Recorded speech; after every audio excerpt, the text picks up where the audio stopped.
Siyalamukela kumsakazo kwaZulu, umsakazo weNtepe Manama Community Radio. Ibizwa ngosiphathisiwe Ncube. Namhlanje emsakazweni siza kuzwa ngesimo sokuvula kwezikolo, ukuvula kwezikolo okuqale namhlanje. Ukuvula kwezikolo okuqale namhlanje kulabo abakhangelelwe ukuba bebhala imihloliso lonyaka.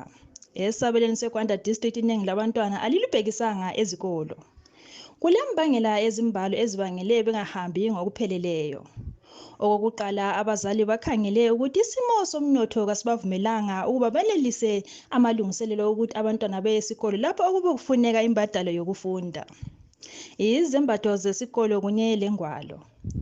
Ezikolweni ezivakatshelwe ngumsakazo kaZulu ekuseni namhlanje kunanzelelwe ukuba ababalisi abayanga ngobuningi babo okucatshangela ukuthi kubangelwe imiholo yabo ephansi engeneli lutho okukhalise abazali. Omunye umntwana okuzinga lika form 4 ukhulume kabuhlungu ukuthi ontanga bakhe basuke bamitha ngesikhathi selockdown okulihlazo kakhulu kubazali kunye lababalisi. Sizathi ke sizwe okuningi lapho abazali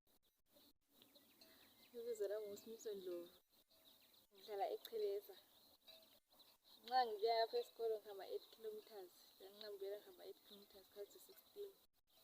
Ngifunda uform 4. Kodwa ndisizi ngokuthi abanye bamasoze babuya esikolweni nxa ukuthi basuka kwaba le-corona. Nxa kuvula izikolo ngizwa ngithaba ngoba kufuze sibhale, last year sifundanga.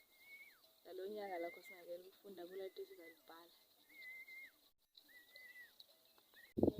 Akuqondile ngoba abantwana bezitshona bezidlalela emakhaya sebengasafundi besenza okwabo okungakhanye.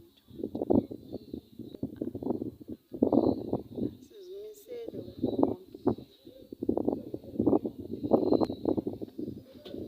Kuyawufanele